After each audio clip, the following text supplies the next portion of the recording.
यीशु को नहीं जानते, जीसस को नहीं जानते। हम कहते हैं जीसस खुदा है, खुदा का बेटा, खुदा। वो आए पवित्र आत्मा से पैदा हुए, इंसान से नहीं पैदा हुए कि कुंवारी औरत से जन्मे हो, पवित्र आत्मा से जन्मे। 30 साल के हुए, 3 साल उन्होंने सेवा की, मुर्दे उठाए, लंगड़े लूले सबको ठीक किए। उसके बाद वो मारे गए, उनको सूली पे चढ़ाया। उन्होंने कोई पाप नहीं किया, कोई मिस्टेक नहीं निकाल पाए। खाली एक ही मिस्टेक पे उनको सूली पे लटकाया, वो ये कि अपने आप को खुदा का बेटा कहता है, अपने आप को परमेश्वर का पुत्र कहता है। यही इसी आधार पे उन्हें सूली पे चढ़ाया। मर गए, जिंदा हो गए, तीसरे दिन जी उठे, सबको दिखाई दिए और सबके सामने आसमान पे उठा लिए गए।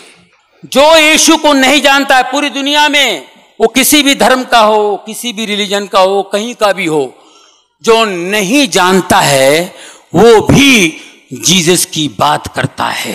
तो बहन का सवाल है, क्या बाइबल के जरिए ये साबित कर सकते कि ईसा अलैहिस्सलाम को सूली पे चढ़ाया नहीं गया था और वो सूली पे नहीं मरे? खुसूसन यूनुस अलैहिस्सलाम के हवाले से कई बाइबल में वर्सेस है जिससे ये साबित किया जा सकता है कि ईसा अलैहिस्सलाम को सूली पे नहीं चढ़ाया गया था। कुरान मजीद में अल्लाह ताला फरमाते हैं सूरह निसा में, सूरा नंबर 4 आयत नंबर 157 में, वो लोग कहते हैं कि हमने ईसा अलैहिस्सलाम को मारा, वमा कतलू वमा सलबुहु, ना ही उनने उनका कत्ल किया, ना ही उनको उन्हें सूली पे चढ़ाया। वमा कतलू वमा सलबुहु वलाकिन शुब्बिहा लहुम, ये सिर्फ एक दिखावा था, उनको ऐसा एहसास हुआ। और जो इसमें इख्तिलाफ करते हैं वो लोग शुबह में हैं, क्योंकि उनको ना सूली पे चढ़ाया गया था ना उनका कत्ल गया। वमा कतलू यकीना, और उनको बेशक कत्ल नहीं किया गया था। तो कुरान मजीद में साफ तौर पे कहा गया है कि ईसा अलैहिस्सलाम को ना कत्ल किया गया ना सूली पे चढ़ाया गया था, ये सिर्फ उनको लगा।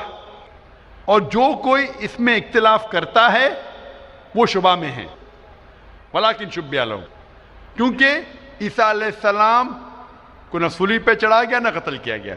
अभी ये कुरान मजीद में क्योंकि लिखा है तो हम मुसलमान मानते हैं। हम बाइबल से कैसे साबित कर सकते हैं कि ईसा अलैहिस्सलाम को सूली पे नहीं चढ़ाया गया? लिखा है गॉस्पेल ऑफ मैथ्यू में चैप्टर नंबर 12 वर्स नंबर 38 में कि जब लोग आते हैं और ईसा अलैहिस्सलाम से कहते हैं कि आप हमें एक मौजज़ा दिखाओ, हमें निशानी दिखाओ ताकि हम माने कि आप अल्लाह के पैगंबर हैं, तो ईसा अलैहिस्सलाम कहते हैं, ओ evil and adulterous generation, you seek after a sign, no sign shall be given to you except the sign of Jonah। ईसा अलैहिस्सलाम कहते हैं, उन्हें गाली देते हैं और कहते हैं कि आपको कोई निशानी दी नहीं जाएंगी, कोई मौजूदा दी नहीं जाएगा, सिर्फ साइन ऑफ जोना, यूनुस अलैहिस्सलाम की निशानी। No sign shall be given to you except the sign of Jonah. For as Jonah was 3 days and 3 nights in the belly of the fish, so shall the Son of Man be 3 days and 3 nights in the heart of the earth। ये है हवाला gospel of Matthew का chapter number 12 verse number 38 से लेके 42 तक। ईसा अलैहिस्सलाम कहते कि तुम्हें कोई निशानी नहीं दी जाएंगी, सिर्फ निशानी यूनुस अलैहिस्सलाम की। जिस तरीके से यूनुस अलैहिस्सलाम 3 दिन और 3 रात मछली के पेट में थे, उसी तरीके से मैं धरती के पेट में 3 दिन और 3 रात रहूंगा। अभी हमें जानने के लिए कि साइन ऑफ जोना क्या है, यूनुस अलैहिस्सलाम की निशानी क्या है, हमें जानना पड़ेगा द बुक ऑफ जोना। एक बाइबल में किताब है जिसका नाम है जोना यूनुस अलैहिस्सलाम। ये किताब सिर्फ 2 पेज की है, ये बहुत छोटी किताब है बाइबल में। इस किताब की शुरुआत में लिखा है कि अल्लाह सुब्हाना व तआला ने अपने पैगंबर यूनुस अलैहिस्सलाम को कहा था कि अपना पैगाम पहुंचाओ, आप जाके पैगाम पहुंचाओ निनेवा के लोग की तरफ। यूनुस अलैहिस्सलाम बाइबल के मुताबिक कहते हैं वो डरते हैं कि ये लोग क्या पैगाम समझ पाएंगे, इसीलिए निनेवा जाने के बदले वो एक कश्ती में सवार होते जोपा की तरफ। और उस वक्त एक सुपरस्टिशन था, सुपरस्टिशन मतलब अंधविश्वास था कि अगर कोई अपने मालिक का कहना नहीं मानता और मालिक की ना फरमानी करता है तो एक स्टॉर्म आ जाता है सी में, दरिया में एक स्टॉर्म आता है। तो स्टॉर्म आने की वजह से लोग कहते हैं कि हम में से किसी एक ने अपने मालिक की बात नहीं मानी। ये सब लिखा है बाइबल में, बुक ऑफ जोना में।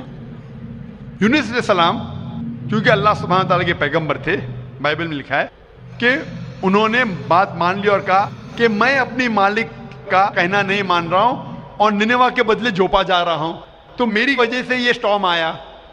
स्टॉर्म को क्या कहेंगे दरिया में? मौज, स्टॉर्म, तूफान, तूफान, तूफान। ये तूफान दरिया में क्यों आ रहा है?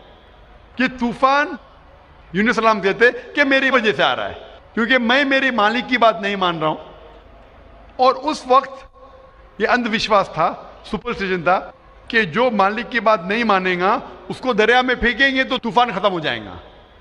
तो यूनुस अलैहिस्सलाम कहते कि मेरी गलती है, मुझे फेंको। तो क्या करते लोग? यूनुस अलैहिस्सलाम को पकड़ के दरिया में फेंकते हैं।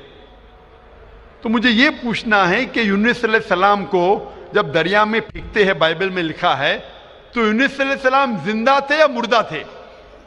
Sister, when Jonah was thrown into the water, I want to ask you the question, was Jonah dead or alive?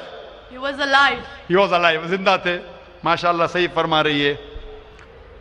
तूफान इतना जोर का आ रहा था, तूफान में अगर एक जिंदा इंसान को डालते हैं, वो तूफान में दरिया में इंसान मरना चाहिए, लेकिन यूनुस अलैहिस्सलाम मरे या जिंदा थे? He ought to die in the storm. Was he dead or was he alive? He was still alive. माशाल्लाह सही जवाब है कि तूफान में मरना चाहिए, लेकिन क्योंकि वो अल्लाह के पैगंबर थे, जिंदा थे। उस वक्त एक मछली आती है और मछली उनको निगल लेती है। A fish comes and gobbles them up. मछली की पेट में यूनुस अलैहिस्सलाम जिंदा थे या मुर्दा थे?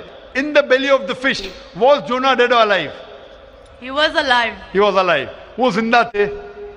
मछली के पेट में 3 दिन मछली यूनुस अलैहिस्सलाम को पेट में लेके बाइबल के मुताबिक वो घूमती है, सारे समुंदर घूमती है 3 दिन तक। मछली की पेट में सफोकेशन, ना बराबर से इंसान सांस ले सकता है ना जी सकता है। इंसान को मरना चाहिए या जीना चाहिए? मरना चाहिए। लेकिन यूनुस अलैहिस्सलाम जिंदा थे या मर गए? जोना, दो he was 3 days he was there in the belly of the fish. For 3 days the fish took him in the water. He ought to die. Was Jonah yet dead or alive? He was still alive. He was still alive. माशाल्लाह अभी तक जिंदा थे। बहन सही जवाब दे रही है। 3 दिन के बाद वो मछली यूनुस अलैहिस्सलाम को उल्टी कर देती है, मतलब पेट में से बाहर निकलते यूनुस अलैहिस्सलाम और वो समुंदर के किनारे पे आते हैं। जिंदा या मुर्दा? The fish vomits out Jonah, peace be upon him, and throws him onto the shore. When Yunus alayhi salam, when Prophet Jonah was thrown on the shore, was he dead or alive? He was alive but unconscious. Alive but unconscious. After some time, did he gain consciousness or not? Yes, he did. Fine. Finally, he was conscious and alive, na? Alive. Fine. Alive. So alive, alive, alive, alive. Miracle of a miracle of a miracle of a miracle. वो जिंदा थे। एक जिंदा आदमी को दरिया में जब फेंकते, मरना चाहिए, नहीं मरते हैं, जिंदा रहते, मौजज़ा। तूफान में मरना चाहिए, नहीं मरते, जिंदा रहते, मौजज़ा। मछली आके निगल लेती है, मरना चाहिए, जिंदा रहते, मौजज़ा। मछली 3 दिन तक उनको समुंदर में घुमाती है, मरना चाहिए, नहीं मरते, मौजज़ा। मछली उनको उल्टी करती है दरिया के किनारे पे, वो जिंदा रहते, मौजज़ा। मौजज़ा का मौजज़ा का मौजज़ा का मौजज़ा। अभी यहाँ ईसा अलैहिस्सलाम कहते हैं कि जिस तरीके से यूनुस अलैहिस्सलाम मछली के पेट में 3 दिन 3 रात तक रहें, उस तरीके से ईसा अलैहिस्सलाम धरती के पेट में 3 दिन और 3 रात तक रहेंगे। Now sister, I want to ask you, according to you, when Jesus Christ, peace be upon him, was in the sepulcher, was he dead or alive? He was alive. He was alive. So if he was alive, then how was he crucified? Crucified means someone dying on the cross. बहन कह रही कि ईसा अलैहिस्सलाम जब उनको लेके गए थे कब्र में, वो जिंदा थे। तो क्रूसिफाई होने के लिए, सूली पे मरने के लिए इंसान को मरना चाहिए, तो वो बाइबल के मुताबिक वो सूली पे लगाया गया था, लेकिन मरे नहीं। उन्हें उतारा गया था, वो जिंदा थे। और जब कब्र में लेके गए थे सपल कर, उस टाइम बहुत लंबी चौड़ी कब्र होती थी, बोगदा होता था, बड़ा बोगदा होता था जिसके अंदर इंसान खड़ा भी हो सकता था। 3 दिन और 3 रात तक ईसा अलैहिस्सलाम फरमाते कि जिस तरीके से यूनुस अलैहिस्सलाम 3 दिन और 3 रात मछली के पेट में रहें, उसी तरीके से मैं 3 दिन और 3 रात धरती के पेट में रहूंगा। उसका मतलब ईसा अलैहिस्सलाम जिंदा थे। अगर जिंदा थे तो सूली पे नहीं मरे हो। तो इसीलिए बाइबल के जरिए एक तरीका है साबित करने के लिए कि ईसा अलैहिस्सलाम सूली पे नहीं मरे, वो जिंदा थे। और कुरान मजीद की बात सही है कि वमा कतलू वमा सलबू, ना वो सूली पे मरे ना उनका कत्ल किया है। ये सिर्फ एक शक और